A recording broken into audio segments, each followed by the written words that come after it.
বাংলাদেশে হামাসের অফিস দেওয়া অত্যন্ত জরুরি। হামাসকে অ্যাক্সেস দেওয়া উচিত বাংলাদেশেও, এবং এটি রাষ্ট্রীয়ভাবেই করা উচিত। চলমান গাজায় গণহত্যার বিরোধী সশস্ত্র সংগ্রামে বাংলাদেশ যেন ভূমিকা রাখে।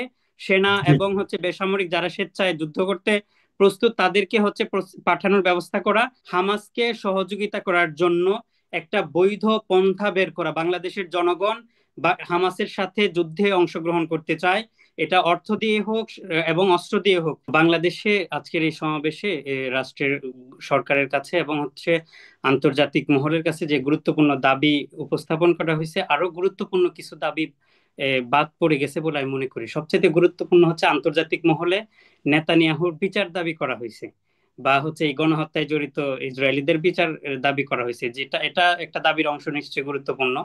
তবে ফিলিস্তিনের সমাধান তো নেতানিয়াহুর বিচারের উপর সীমাবদ্ধ নয়। এটা দীর্ঘ প্রায় 70-80 বছরের একটা লিগাসি, ধারাবাহিক গণহত্যার একটা অংশ। এটার বিচারের চাইতে প্রকৃত সমাধান হচ্ছে ফিলিস্তিনের মুক্তি, স্বাধীনতা। এই ব্যাপারে ফিলিস্তিনের স্বাধীনতা কিভাবে হতে পারে তা নিয়ে কোনো ধরনের, আমি মনে করি যে আরো বিজ্ঞ গবেষণালব্ধ আলোচনা আমি আশা করছিলাম, দাবি আশা করছিলাম যে আন্তর্জাতিক মহলে। সেটা হচ্ছে, বরাবরই আপনি দেখবেন যে বাংলাদেশে পশ্চিম তীরের ওয়েস্ট ব্যাংকের একটা এম্বাসি খোলা হয়েছে।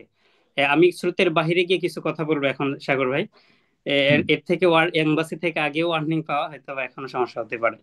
তো এই এম্বাসি খুলে দেওয়া হয়েছে পশ্চিম তীরের, কিন্তু পশ্চিম তীরের সাথে ইসরায়েলের কোনো ধরনের সমস্যা হয় না, কোনো ধরনের সংঘর্ষ কখনো হয় না। যেটা আপনারা অনেকে কনফিউশন আছেন যে কেন পশ্চিম তীর অক্ষত আছে মসজিদ আকসা, সংঘর্ষ হয় না এজন্য তাদের মধ্যে অসলো চুক্তি হয়েছে। এবং ফিলিস্তিন পশ্চিম তীর হচ্ছে স্বাধীন কোনো রাষ্ট্র নয়, এখনো পর্যন্ত স্বাধীন স্বীকৃত রাষ্ট্র নয়। এই পশ্চিম তীরের যারা মাহমুদ আব্বাস এবং ইয়াসির আরাফাত, যিনি ইন্তিকাল করছেন, তাদের নেতা, তারা অসলো চুক্তি করার পর ইসরায়েলের সাথে তাদের অফিসিয়াল সম্পর্ক তৈরি হয়, এবং পশ্চিম তীরে তাকেই বসানো হয় অবৈধভাবে, যিনি ইসরায়েল এবং পশ্চিমাদের কথাই চলতে বাধ্য। ফলে আপনি দেখেন, অসলো চুক্তি করার পর ফিলিস্তিনিরা তাদের অস্ত্র সমর্পণ করলো ইসরায়েলের হাতে, ইসরায়েল গোটা অঞ্চলের দখলদারিত্ব নিল। পরবর্তীতে 47-এর পর এখন মানচিত্র দেখবেন যে পুরো পশ্চিম তীর আস্তে আস্তে করে মানচিত্র খেয়ে ফেলছে, পুরোটা ইসরায়েল দখলদারিত্ব করে গেছে। আমি যে পয়েন্টটা এখানে বলতে চাচ্ছি যে আমরা যে টু টু স্টেট সলিউশনের কথা বলি, এই টু স্টেটের সলিউশনের যে প্রথম ফিলিস্তিন একটা স্টেট আছে, এটার অথরাইজড কাকে আমরা দিতে চাচ্ছি আর কে পাওয়ার যোগ্য? মাহমুদ আব্বাস বা তাদের নেতৃত্বে যে সরকার ওয়েস্ট ব্যাংকে, সেটি কখনোই তারা এটির রাষ্ট্র ক্ষমতা, স্বাধীনতা, সার্বভৌমত্ব তাদের হাতে নিরাপদ নয়।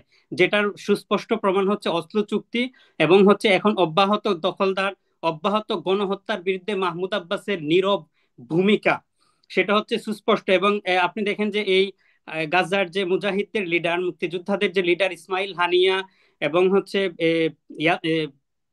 ইয়াহিয়া সিনওয়ার, তাদেরকে যে শহীদ করা হইলো, এই শাহাদাতের পর এই মাহমুদ আব্বাস কোনো ধরনের বিবৃতি পর্যন্ত দিতে পারে নাই, জানাজার কোনো আনুষ্ঠানিকতা আসে নাই।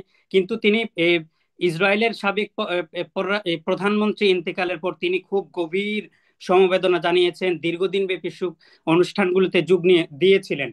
তো আমরা যেটা বলি বাংলাদেশ থেকে, এবং বাংলাদেশে যারা বিজ্ঞ আছেন, বিশেষ করে আন্তর্জাতিক মহলেও, ফিলিস্তিনের স্বাধীনতা, সার্বভৌমত্বের নিরাপদ এক আশ্রয়স্থল হামাস, এবং আন্তর্জাতিক মহল যাদেরকে টেরোরিস্ট অর্গানাইজেশন হিসেবে স্বীকৃতি দেয়। বরং এর বাহিরে গিয়ে আমি মনে করি যে প্রত্যেকটি রাজনৈতিক দলগুলো এবং রাষ্ট্রগুলোর আওয়াজ হওয়া উচিত যে ফিলিস্তিনের কর্তৃত্ব হামাসের হাতে দেওয়া, এবং হামাসের হাতেই কর্তৃত্ব দেওয়া, এটার মধ্যেই সমাধান। আপনি ইসরায়েলের কয়টা বিচার করবেন, এবং বিচার করে আবার পশ্চিম তীরে ফিলিস্তিনের একটা গৃহপালিত সরকার দিয়ে তাদেরকে পরাধীনই করে রাখবেন? এই সলিউশনের বিরুদ্ধে আওয়াজ সবসময় আসা উচিত, যেটা আমরা কখনোই তোলার চেষ্টা করি না। জঙ্গিবাদের ভয়ে বা যে কোনো ধরনের পশ্চিমাদের যে টেররের একটা ট্যাগিং এর অপরাজনীতি আছে, গণহত্যার যে একটা অপকৌশল আছে, সেই ভয়ে আমরা অনেকে বলি না। বাংলাদেশ সরকারের প্রতি যে দাবিগুলো করা হয়েছে এগুলো অত্যন্ত যৌক্তিক, আমি বলেছিলাম। তবে কিছু ব্যাপার বাকি রয়েছে, সেটা হামাসকে সহযোগিতা করার জন্য একটা বৈধ পন্থা বের করা। বাংলাদেশের জনগণ বা হামাসের সাথে যুদ্ধে অংশগ্রহণ করতে চায়, এটা অর্থ দিয়ে হোক এবং অস্ত্র দিয়ে হোক। ইতিপূর্বে আমাদের পূর্বপুরুষরা, আপনি জানেন, ফেস দ্য পিপল থেকে আজকে অত্যন্ত গুরুত্বপূর্ণ একটা ভিডিও রিলিজ হয়েছে, আমি দেখেছি যে আমাদের লিভিং ইগল সাইফুল আজম কে নিয়ে একটি প্রতিবেদন আপনারা করেছেন। এইরকম বীররা হচ্ছে বাংলাদেশে জন্মেছে, যারা জায়নবাদীদের বড় ধরনের আতঙ্কের নাম ছিল, ইসরায়েলের বিরুদ্ধে সশস্ত্র সংগ্রামে অংশ নিয়েছে। এবং 80-র দশকে হচ্ছে ইসরায়েলের বিরুদ্ধে যুদ্ধ করেছে। বাংলাদেশ থেকে হাজার হাজার সামরিক এবং বেসামরিক নাগরিক তারা হচ্ছে যুদ্ধে অংশগ্রহণ করেছে, কেউ শাহাদাত বরণ করেছে। তাদের কবর এখনো লেবানন, জর্ডান, এই মিশর, এই অঞ্চলগুলোতে আছে।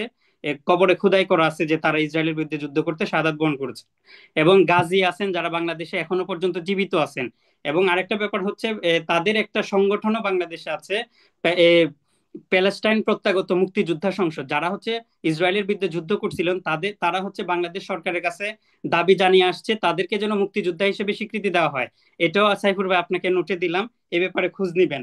তো এই মুক্তিযোদ্ধাদের আমাদের এই ঐতিহ্যকে ধারণ করে চলমান গাজায় গণহত্যার বিরোধী সশস্ত্র সংগ্রামে বাংলাদেশ যেন ভূমিকা রাখে, সেনা জি এবং হচ্ছে বেসামরিক যারা স্বেচ্ছায় যুদ্ধ করতে প্রস্তুত তাদেরকে হচ্ছে পাঠানোর ব্যবস্থা করা। দ্বিতীয় আরেকটা দাবি হচ্ছে তুরস্ক বলেন, কাতার বলেন, হচ্ছে ইরান বলেন, এবং লেবানন বলেন, প্রত্যেকটা প্রায় অধিকাংশ মধ্যপ্রাচ্যিক কান্ট্রিগুলোতে হামাসের অফিস রয়েছে। অর্থাৎ গাজার যে স্বাধীনতার নির্ভরতম স্থল হামাস, তাদের অফিস কিন্তু দেওয়া হয়েছে বাংলাদেশে। হামাসের অফিস দেওয়া অত্যন্ত জরুরি, কারণ বাংলাদেশে এই অঞ্চলগুলোতে কেন্দ্র করে মুসাদের একটা আধিপত্য আছে।